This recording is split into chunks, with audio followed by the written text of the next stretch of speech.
The stars burned bright across the endless black sky of space. A great silver ship cut through the dark like a glowing arrow. Inside that ship sat Princess Arisethel of Lumeria, heir to one of the most powerful empires in the galaxy. Her golden armor shimmered in the light of dying stars, and her eyes, pale blue like frozen lakes, stared at the main screen in silence. Her ship was running. Behind her, red lights flashed on every display. The enemy fleet was closing in. "Shields failing, Princess," shouted the voice of her ship's artificial pilot. "Enemy vessels within range." Arisethel gripped the arm of her seat. "Hold the line," she ordered. "Divert all power to the jump drive." "Jump drive damaged," replied the voice. "Core breach in 40 seconds." Arisethel closed her eyes for one short moment. The war had torn her home apart. The council wanted peace, but the rebel houses wanted her throne. The attack had come during a peace conference. She had fled with only one ship, and now even that was dying. A sudden explosion shook the whole vessel. Sparks rained down from the ceiling. Alarms screamed in every corridor. "Eject! Eject now!" shouted the ship's system. Arisethel slammed a button on the control panel and her seat locked into an escape pod. The window flashed white as the pod fired away from the burning ship. In moments, the great royal cruiser of Lumeria broke apart, vanishing into a silent cloud of light and dust. The princess watched as her home star faded into darkness. Then below her she saw a new world, a small blue and green planet circling a yellow sun. Her pod system flickered weakly and identified it. Unregistered world. Primitive class. Atmospheric oxygen. Life detected, she frowned. So, a forgotten world. Her pod entered the atmosphere, flames lighting the sky as she fell. She tried to control it, but half the controls were dead. The pod spun faster and faster until she could barely breathe. A blinding flash filled her eyes, and then everything went dark. When she woke, there was silence. Only the soft sound of wind through leaves. Arisethel opened her eyes. The air smelled strange, thick with earth and flowers. Above her stretched a sky unlike any she had seen, blue and endless, with white clouds drifting slowly. She was lying among trees, her pod half buried in dirt and broken branches. Pain shot through her arm. She looked down. Her armor was cracked, glowing faintly at the seams. Her translator chip flickered with static. The distress beacon blinked weakly, its power almost gone. She tried to stand, but her legs trembled. For the first time in her royal life, she was truly alone. No guards, no command. No empire. "Computer," she whispered. "Location report." A soft tone replied, faint and distorted. "Unknown planet. Civilization level, pre-hyperdrive. Signal strength, minimal." Arisethel sighed. She was stranded on a primitive world, and if her enemies traced her jump signature, they would soon come for her. She stepped out of the pod. The forest was quiet. The trees were tall, covered in green leaves that glowed under sunlight. Strange birds sang in the distance. It was peaceful. Too peaceful. "This world," she murmured, "knows nothing of war." For a moment, she envied it. As day turned to night, Arisethel found a small cave near a stream and rested there. She scanned the water, found it safe to drink, and gathered small fruits that grew nearby. Her armor's energy core hummed softly as it repaired her wounds. Hours passed. She tried to send a distress signal, but the airwaves were too noisy. Her advanced communicator could not connect to any galactic relay. The planet's natural magnetic field scrambled her signals completely. "Trapped," she muttered. On a world of primitives, she looked toward the night sky. The stars above were familiar but distant. Somewhere out there, her empire might already believe her dead. For the first time in years, she felt fear, not for her throne, but for herself. The next morning, Arisethel explored further. She found strange tracks in the dirt, footprints. But they were small and uneven. Not soldiers, not hunters. She followed them carefully, her plasma blade ready. The trail led her to the edge of the forest, where the trees opened into a small clearing. There she saw a narrow path, and beyond it a small wooden structure. Smoke rose gently from its roof. Arisethel froze. A dwelling. That meant intelligent life. She watched from the shadows as a small creature stepped outside. It was human. She recognized the species from ancient star maps. Humanity, classified as low-level sentience bound to a single planet. Not part of any galactic empire. The creature was a little girl, maybe 6 or 7 years old. Her hair was messy and brown, her clothes simple. She carried a small red toy in her hand, humming softly as she walked toward the trees. Arisethel stayed hidden. She didn't want to frighten the child, but then she saw the girl wander deeper into the forest, looking around nervously. She was lost. The princess sighed. "Foolish," she whispered. "This world does not even protect its children." But when she turned to leave, she heard a faint cry. "Hello? Mommy, where are you?" The sound pierced her heart. Without thinking, Arisethel stepped out of hiding. The girl saw her and froze. Her small eyes widened. Arisethel's silver hair shimmered in the sunlight, and the broken armor on her shoulders glowed faintly with blue light. To the child, she looked like a being from a dream. For a long moment, they just stared at each other. Then the girl spoke, her voice shaking. "Are you lost too?" Arisethel blinked. The words were soft but full of innocence. She did not understand the human tongue completely, but her translator chip caught the meaning. "Yes," Arisethel replied slowly. "Lost?" The girl tilted her head, studying the strange woman.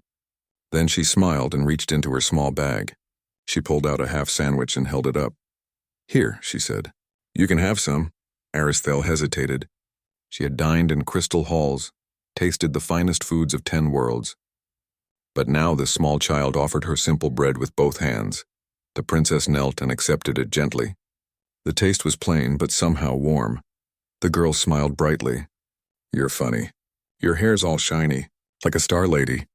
Arisethel's lips curved into a small smile. "Star lady," she repeated. The title felt strange but comforting. "What's your name?" the girl asked. Arisethel pointed to herself. "Arisethel." The girl struggled to say it. Arishel? Arisethel chuckled softly. "Close enough. I'm Lucy," the girl said proudly. "My house is over there." She pointed toward the clearing. "But I got lost. You can come with me if you want." Arisethel hesitated again. She was an alien princess, not meant to walk among primitives, yet the child's open heart disarmed her completely. Finally, she nodded. "Show me." Lucy grinned and took her hand. Her small fingers slipped easily into Arisethel's armored palm. The alien felt something stir inside her chest, something warm and fragile. For a moment she forgot the war, the empire, the enemies and the stars. They walked together through the forest, sunlight filtering through the trees. When they reached the clearing again, Lucy pointed to her small house. "That's my home. Mama's inside, but she's sleeping." Arisethel looked at the little building, then back at Lucy. She didn't understand why, but she felt a strange peace standing there beside her. Lucy turned to her with a curious smile. "You talk funny," she said. Then she pointed at Arisethel again. "Mama," Arisethel's breath caught. The word struck something deep within her. "No, not," she began, but the child only laughed and hugged her waist. "Mama," Lucy repeated happily. Arisethel stood frozen. She had commanded armies, ruled worlds, but no one had ever called her that word before. It felt strange, it felt beautiful. She knelt and placed her hand gently on the child's head. "Lucy," she said quietly, "you are very brave." Lucy giggled. "You're nice, Mama." Arisethel smiled faintly. Maybe I am." As the sun set, the alien princess stood at the edge of a small human world, holding the hand of a child who saw her not as a warrior or ruler, but as something far greater. And for the first time since her ship had fallen from the stars, Princess Arisethel did not feel alone. The forest became a quiet secret between them. Every morning when the sun rose and birds began to sing, Lucy would sneak out of her small wooden house, carrying a little basket of bread, fruit, and water. Her tiny feet made soft sounds on the grass as she followed the path she had memorized, the path that led to her Star Lady. Hidden deep within the trees, Princess Arisethel waited. Her silver hair shone faintly in the sunlight, and her damaged armor reflected soft blue light. She had repaired what she could of her gear, but the rest was still broken. The distress beacon was nearly dead, her translator chip only half working, and her ship's energy crystal was cracked beyond repair. But none of that mattered when she saw Lucy's bright smile appear through the branches. "Good morning, Mama," Lucy said happily, holding out her basket. Arisethel sighed softly. "Lucy," she said, "I told you." "I am not your mother," the little girl giggled. You sound like Mama when she says I shouldn't eat too many cookies. Aristhael could not help but smile. The child's laughter was like music, simple, soft, and warm. She had never met anyone so fearless, so full of light. In her world, everything was duty and silence. But here in this strange forest, life felt gentle. Lucy sat beside her under the trees, placing the basket between them. I brought you bread again, she said. And apple slices. I asked Mama to make extra so she won't know I took some. Aristhael looked at the food, her brow furrowed. You should not steal from your mother. Lucy shook her head quickly. It's not stealing if I share with a friend. The alien princess blinked. Friend. The word was new to her. On Lumeria, friendship was rare among royals. Alliances, yes, but never friendship. Aristhael took a piece of apple and bit into it. It was sweet and soft. You are a strange child, she said gently. Lucy laughed. You're strange too. Your clothes glow. Aristhael glanced down at her armor, its surface still faintly shimmering with energy. It is protection, she explained. Protection from what? Lucy asked, curious. Aristhael looked toward the sky, her eyes distant. From people who want to hurt me, Lucy tilted her head. Bad people? Yes, Aristhael said quietly. Very bad. For a while they ate in silence. The forest wind carried the scent of flowers and tiny insects danced in the sunlight. Lucy hummed a tune while drawing shapes in the dirt with a stick. Aristhael watched her, a small smile growing on her face. This child, so innocent, had no idea of the danger that followed her new friend from the stars. Later that day, Lucy brought something new, her favorite toy, a small stuffed bear missing one button eye. His name is Mr. Button, she said proudly, holding it up. He's my best friend. But he can be your friend too if you want. Aristhael blinked, unsure how to respond. A soft creature? Lucy giggled. It's just a toy. You hug it when you're sad. The princess stared at the toy for a long moment. On Lumeria, there were no toys. Children of the royal line learned about politics, war, and diplomacy before they could even read. Comfort was considered weakness. But she saw the joy in Lucy's eyes and didn't want to disappoint her. So gently, she took the toy in her hands. It was soft, strange yet comforting. Thank you, Lucy, she said softly. Lucy smiled. Now you won't be lonely when I'm not here. Aristhael looked away, hiding the warmth rising in her chest. I am never lonely, she said, but her voice lacked strength. Lucy simply nodded, unconvinced. Over the next few days, their bond grew deeper. Aristhael taught Lucy little things. How to make small lights with energy from her armor. How to trace constellations in the night sky. How to listen to the Earth's rhythm. In return, Lucy taught her human words, pointing at things around them. Tree, bird, sky, friend. Each new word made Aristhael smile. She repeated them carefully, her voice smooth and clear. When she said friend, Lucy clapped her hands with joy. You said it right, Mama. Aristhael laughed softly. Not Mama, she corrected, though her voice carried no anger. Just Aristhael, Lucy frowned. That's hard to say. Can I call you Ari? The alien hesitated, then nodded slowly. Ari, yes, you may call me Ari. From that day, the name stuck. One evening, they sat together by the stream. The sun was setting, painting the water gold. Fireflies glowed around them like tiny stars. Lucy leaned against Aristhael's side, half asleep. Ari, do you live up there? She murmured, pointing at the sky. Yes. Aristhael replied softly. I lived among the stars. Can I come there too? The princess looked down at her. It is. Not a place for children. Why? Aristhael hesitated. How could she explain? The stars were beautiful, yes, but also full of danger. Empires fought over power and peace was fragile. There was no laughter there, no safety. She brushed a strand of hair from Lucy's forehead. Because the stars are cold, she said quietly. But this world is warm. Lucy smiled sleepily.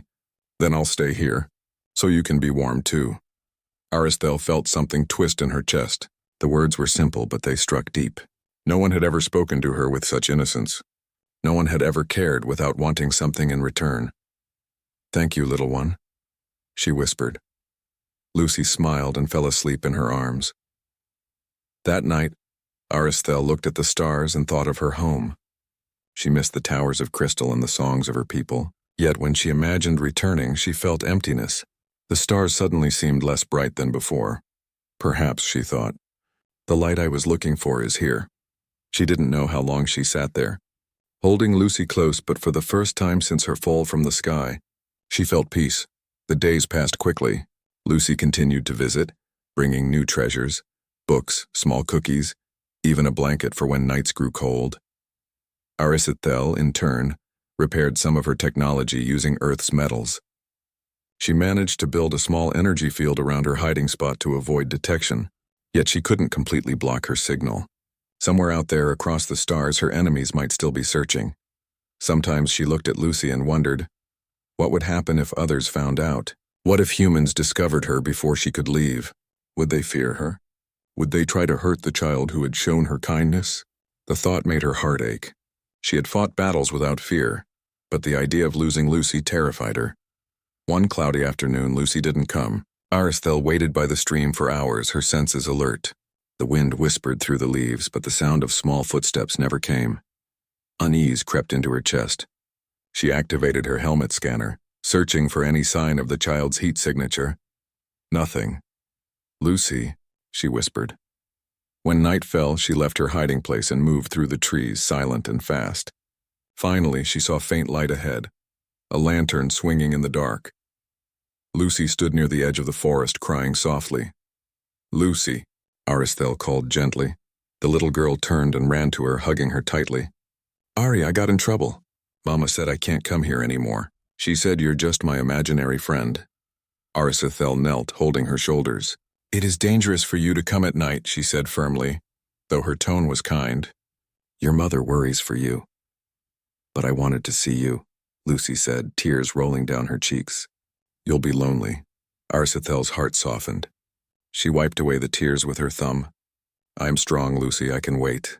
You must listen to your mother, Lucy sniffled. Promise you won't leave. The alien princess looked at her, those small brown eyes filled with trust. She knew she couldn't promise what wasn't certain. Her enemies could find her any time, but she also couldn't break the child's heart, so she placed a hand over her chest and said, I promise, little one. As long as the stars shine, I will be here. Lucy smiled faintly.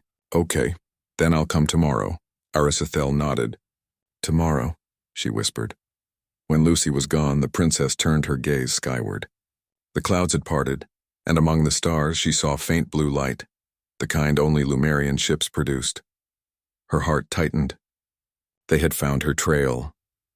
Tomorrow, she whispered again, looking toward the small human home in the distance. Tomorrow may be the last.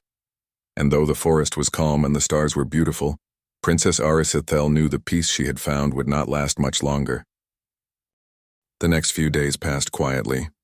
The forest whispered softly in the wind, and the sunlight filtered through the leaves like golden rain. Princess Arisethel stayed hidden, her senses alert but her heart calmer than before. Every morning, Lucy visited her with food and stories. The little girl talked about her school, her friends, and the funny things she saw in town. Arisethel listened with quiet interest, learning about human life one piece at a time. Yet beneath her calm smile, the alien princess felt uneasy. She often looked toward the sky, scanning the clouds. She knew what she had seen that night. The faint blue light of a Lumerian patrol ship. It meant someone was searching. Her enemies were not far. One afternoon, while Lucy was showing her how to read simple English words from a picture book, Arisethel's device suddenly beeped. A red light flashed across her wrist communicator. Her expression changed. They are here, she whispered. Lucy looked up. Who's here? Arisethel stood slowly, her eyes scanning the horizon. Bad ones, she said softly. You must go home, Lucy, now. The child frowned. But Go, Arisethel said more firmly, though her voice stayed gentle. Run to your mother and do not come back until I say. Lucy hesitated, tears forming in her eyes. But the tone in Aristel's voice made her understand that this was serious. She nodded and ran down the path toward the village. When the girl disappeared among the trees, Arisethel turned her gaze upward. High above the clouds, 3 glowing lights moved in a perfect triangle. She knew that pattern well. Lumerian hunter drones. machines designed to track and capture fugitives. Their energy signatures shimmered faintly, invisible to normal human eyes, but not to hers. "They have found me," she said quietly. She activated her camouflage and moved deeper into the forest. Her armor shimmered, bending light around her form until she was nearly invisible. Still, she knew it wouldn't last long. Her power core was weak. The drones descended slowly, scanning the ground with thin beams of blue light. Animals fled. The air crackled with strange energy. Arisethel crouched behind a fallen tree and whispered into her communicator. "System, analyze search pattern," a faint voice replied. "Pattern confirms Lumerian military frequency. 3 hunter units. Search radius 2 kilometers. Arisothel's jaw tightened. Too close. She drew her plasma blade but didn't activate it yet. The soft hum might alert the drones. Instead, she waited, silent as a shadow. One of the drones drifted lower, its sensors glowing. A pulse of light swept across the ground. When it hit the wreckage of her escape pod hidden under vines, the machine stopped. It had found something. "Not good," Aristhel murmured. Before the drone could transmit a signal, she leaped from cover, her body moving faster than sound. Her blade ignited with a flash of blue energy, slicing cleanly through the metal sphere. The drone exploded silently, its core flickering out. The other two turned instantly, locking onto her position. Beams of plasma fired from the sky, burning through trees and stone. The forest lit up like a storm of light. Arisethel rolled aside, using her armor's shields to block the shots.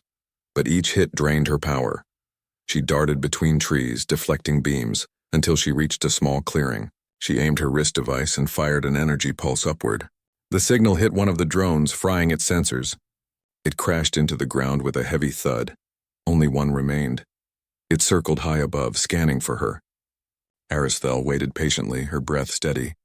When it lowered for another pass, she jumped, a silver blur against the green forest, and struck it from below. The final drone fell in silence, its metal body scattering sparks across the dirt. Arisethel landed softly, breathing heavily. Her armor dimmed, energy almost gone. "It has begun," she whispered. "They know I live." Far away in the village, Lucy stared out the window of her room. The sky above looked strange. Flashes of blue light flickered faintly behind the clouds. Her mother called from the kitchen. "Lucy, what are you looking at?" "Nothing, Mama," Lucy said quickly, though her voice trembled. She wanted to run to the forest to see if Ari was okay, but she remembered the serious look on Ari's face, the calm, cold eyes that hid something dangerous. So she stayed, clutching her stuffed bear tightly. That night she dreamed of stars falling again. The next morning the forest smelled faintly of burned metal. Small craters marked the ground where the drones had fallen. Aristhel worked quickly to hide the remains, burying them under soil and stone. She couldn't let humans find alien technology. It would only bring chaos. But she was too late to hide all of it. A man appeared at the edge of the clearing, holding a strange scanning device. He was tall, with gray hair and kind eyes behind thin glasses. He wore a jacket with a badge that read Dr. Elias Ward, Astrophysics Department. He froze when he saw her. "What in the world?" Aristhel spun, weapon raised, eyes glowing faintly. "Stay back." The man slowly lifted his hands. "I'm not here to hurt you. I saw lights in the sky last night. I followed the readings. And then I found—" He gestured toward the destroyed drones. "They're not from Earth, are they?" Aristhel stayed silent. Dr. Ward looked at her more closely. "You're not from Earth either, are you?" Her blade hummed softly. "Why do you ask, human?" "Because," he said calmly, "you don't need to." I can see it in your eyes. There was no fear in his tone, only curiosity. That surprised her. Most beings trembled when they faced a Lumerian warrior. "You are a strange man," she said softly. "I could say the same about you," he replied with a faint smile. "But I think you're in trouble." Arisethel hesitated. She could sense no hostility from him. Finally, she deactivated her blade. "You should not be here," she warned. "It is not safe." "I know," Dr. Ward said, stepping closer. "But those things you destroyed? They'll send more. And if you stay here, this forest and maybe this whole town could be in danger." Her heart tightened. "I cannot leave yet." "Because of the child," he said quietly. Her eyes widened slightly. "You know, I've seen her," Dr. Ward admitted. "Lucy comes here often. She told her teacher about her shiny-haired friend from the forest. At first, I thought it was imagination, but when I saw the lights, I started to believe her story. Aristhel looked away. She should not have told anyone. Don't blame her, Dr. Ward said softly. She's just a child. She cares about you. Aristel's gaze dropped to the ground. And I care about her. For a long moment, neither spoke. The forest wind moved gently around them. Finally, Dr. Ward said, "If you let me help, maybe we can fix your ship's beacon. I can hide it in my lab, away from the military. They'll think it's a meteor." Aristel studied him carefully. "Why would you help me, human?" He smiled faintly. "Because she called you Mama, and any being who earns that kind of love from a child can't be all bad." Aristel's expression softened. She nodded slowly. "Very well, Dr. Ward, I accept." That night, they moved the damaged beacon to his small observatory outside the town. Dr. Ward worked late into the night, his tools glowing under lamplight. Aristel helped where she could, her hands steady even when her energy flickered weakly. Lucy was asleep, unaware of the danger gathering above. In orbit far beyond Earth's atmosphere, a massive cruiser appeared, its silver hull shining in darkness. On its bridge stood General Kyle, a soldier loyal to the rebels who had tried to kill Aristel. He looked down at the planet and smiled coldly. "Scan for the royal signal," he ordered. "The princess is here, alive." "Signal detected, General," replied the officer. "Coordinates locked." Kale turned toward the stars. "Then prepare the descent. By the time the humans see us, it will be too late." Back on Earth, Aristel felt a sudden chill. Her communicator pulsed with warning signals. She looked out the observatory window, and her heart froze. Through the clouds, faint lines of light began to appear, moving in formation. They weren't drones this time. They were ships. "They are coming," she whispered. Dr. Ward looked up. "Who?" She turned to him, eyes glowing bright blue. "War." The night sky over the small town was no longer calm. Strange lights flickered through the clouds, bright, cold, and unnatural. They moved in formation, gliding silently like predators searching for prey. The townspeople stared upward in confusion, not knowing that the world was about to change forever. Hidden deep in the forest, Princess Aristel stood beside Dr. Ward, her silver armor reflecting the faint light of her damaged ship. Beside her, Lucy clung to her leg, holding a small toy in her tiny hand. Aristel could sense them, the hunter drones. They were closing in. Dr. Ward spoke quickly, his voice steady but tense. "They found you, haven't they?" Aristel nodded. "Yes, my enemies. Machines sent to capture or destroy me." Her voice was calm, but her glowing eyes carried deep sorrow. "If they find me here, they will destroy everything around me. They do not care about your people." Dr. Ward looked back toward the town. "Then we'll make sure they don't reach you." Aristel turned her head sharply. "You cannot fight them." "Their weapons? We're humans," he interrupted with a small but firm smile. "We've been fighting impossible things since the day we learned to stand on 2 feet." For a long moment, Aristel said nothing. Then she bowed her head slightly, a gesture of deep respect in her culture. She finally understood what Lucy had meant when she called her Mama. It was not just a name, it was trust, protection, and love.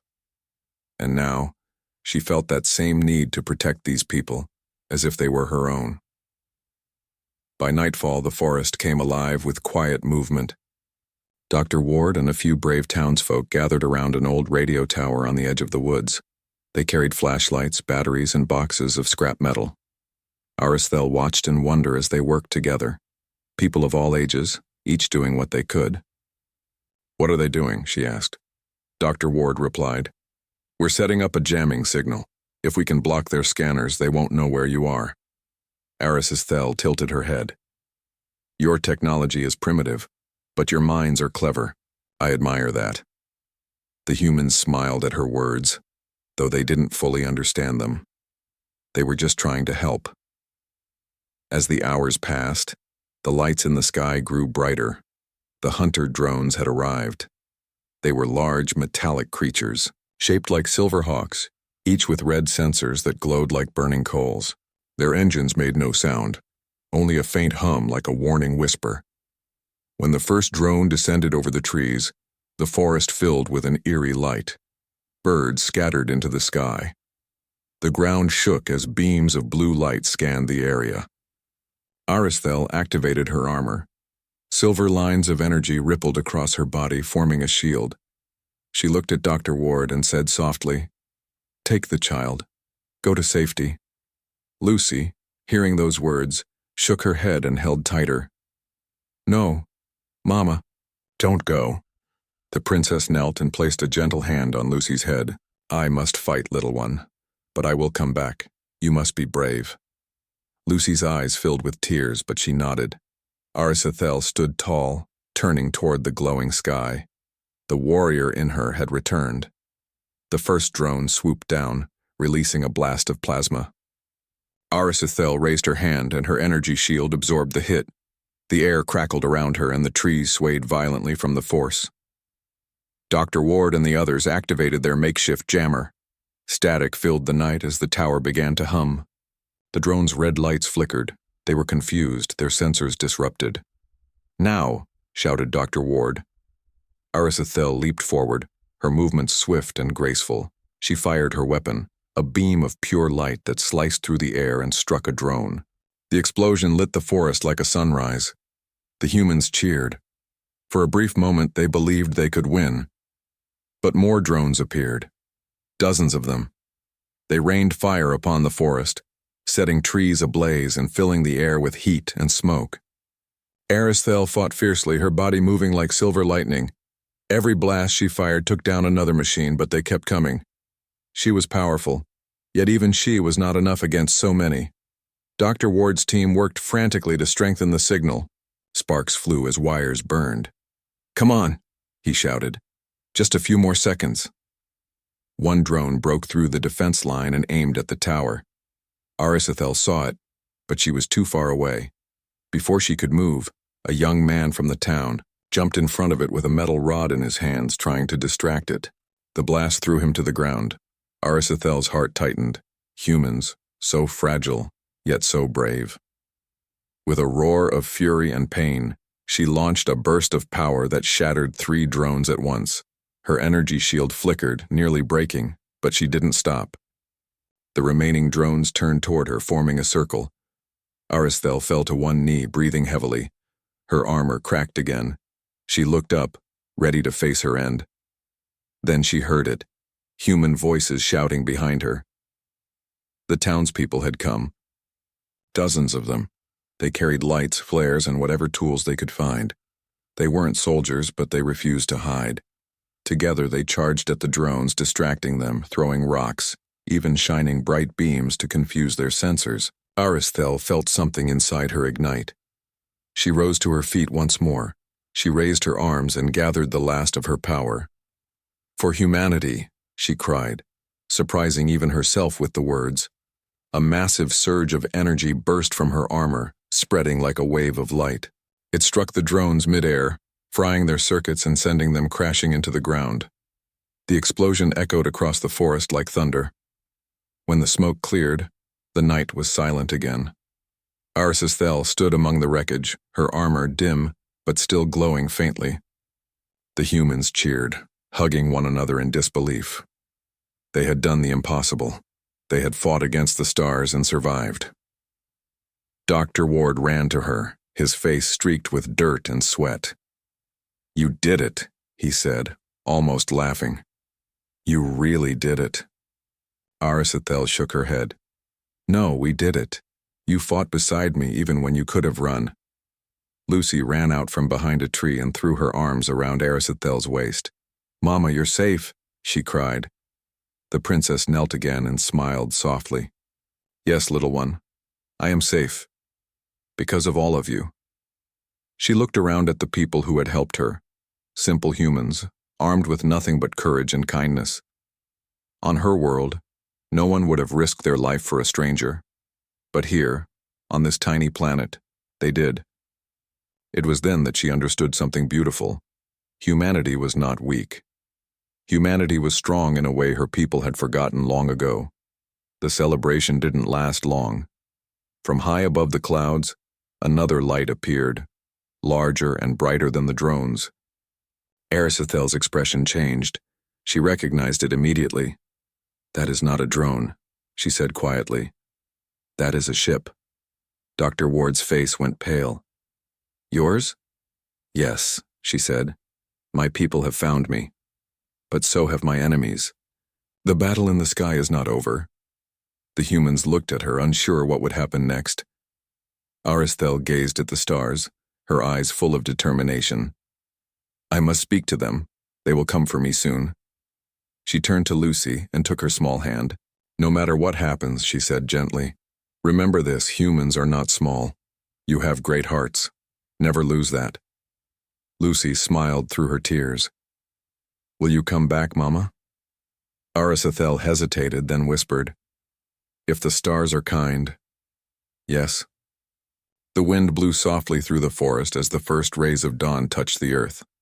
The townspeople stood beside their strange new friend, ready to face whatever came next. Above them, the stars shimmered like watchful eyes, and the alien, princess once lost and alone, knew she had finally found something far greater than a kingdom. She had found humanity. The sky above the small human town burned with strange lights. Massive ships hovered in formation, their silver hulls gleaming coldly against the dawn. Princess Aristhel stood in the clearing, her armor cracked and dim, her energy nearly spent. She looked at the ships and then at the people behind her, humans who had fought with courage no empire could teach. "Everyone, stay close to me," she said quietly. "Do not be afraid. Remember what you fought for. Your bravery matters." Lucy clung to her leg. "Mama, they're big." "Really big?" Aristhel knelt down and brushed the child's hair back gently. "Yes," she whispered. "But so are we." Inside, the humans behind them stirred nervously. They were ordinary people. Farmers, teachers, shopkeepers, children.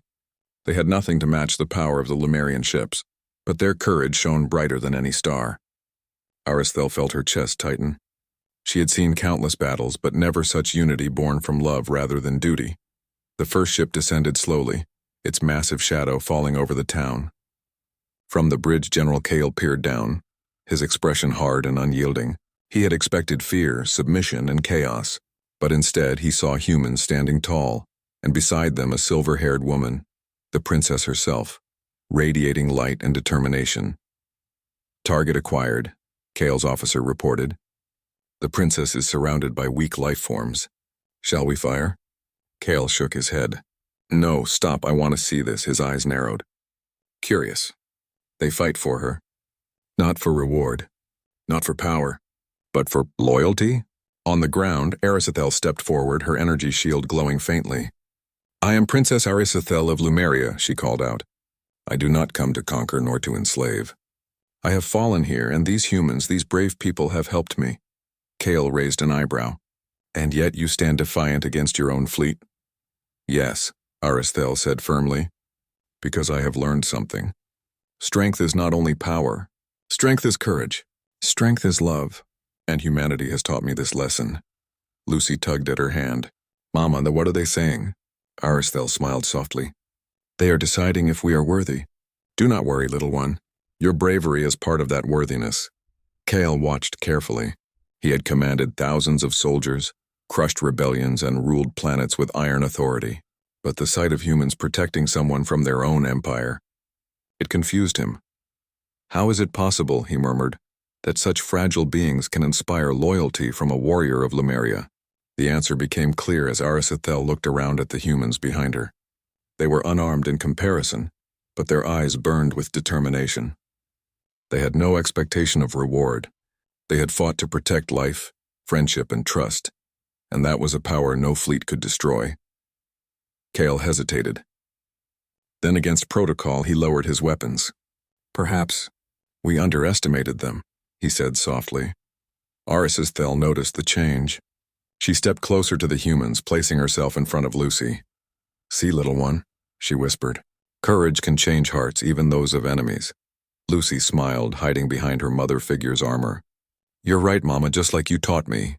The other Lumerian ships hovered silently above. Communication came from their fleet commander. "Princess Aristhel," the voice boomed. Return to the cruiser immediately. You are needed to restore order.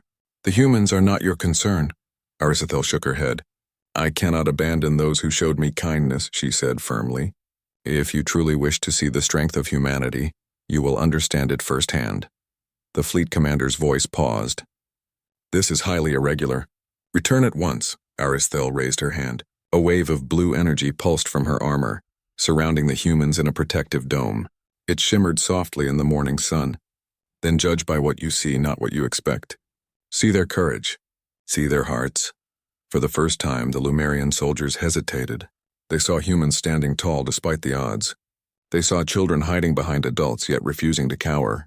And most of all, they saw Arisethel standing not as a princess demanding obedience, but as a protector, as a mother, as a leader of compassion. Kale turned to his fleet. Withdraw.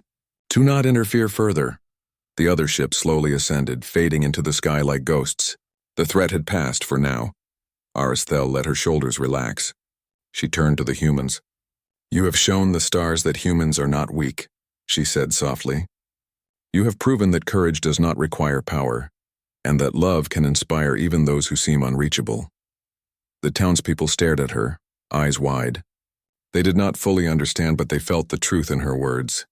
Lucy ran forward, hugging Arisethel tightly. Mama, you were so brave, she cried. Arisethel knelt, placing both hands on the child's shoulders. No, little one. We were brave. You and everyone here, you taught me bravery. Lucy looked up at her, eyes shining. So, you'll stay with me? Arisethel smiled, brushing Lucy's hair back.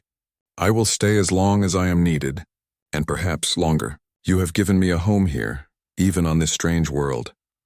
The other humans slowly approached, shaking her hands, patting her armor, whispering thanks. They were tired, scared, and exhilarated all at once, and Arisethel felt something she had never felt before, a deep sense of belonging. Later, in the calm that followed, Dr. Ward helped Arisethel repair her communicator. Messages were sent across the stars to her empire. She explained what had happened, showing images of humans who had fought for her protection. The response surprised everyone. Instead of anger or punishment, her empire sent a message of respect. The Lumerians would honor her decision to protect humanity. Her name became a symbol of diplomacy, courage, and wisdom. Arisethel breathed a deep sigh. She had returned from the brink of war, not by conquering, but by learning from humans. She had learned that power alone meant little. It was heart, courage, and care that shaped the strongest civilizations. Months later, when the night sky was clear, Lucy and Arisethel sat together on the hill overlooking the town. Stars twinkled above like tiny diamonds. Lucy held her stuffed bear in one hand and Arisethel's hand in the other. Mama, do you miss the stars? Arisethel smiled softly. Sometimes, she said, but I have learned that the brightest stars are not always in the sky. Sometimes they are in hearts. Lucy leaned against her. I'm glad you're here. Arisethel held her close, her silver hair catching the moonlight. And I am glad you called me Mama. The forest was quiet. The town slept peacefully.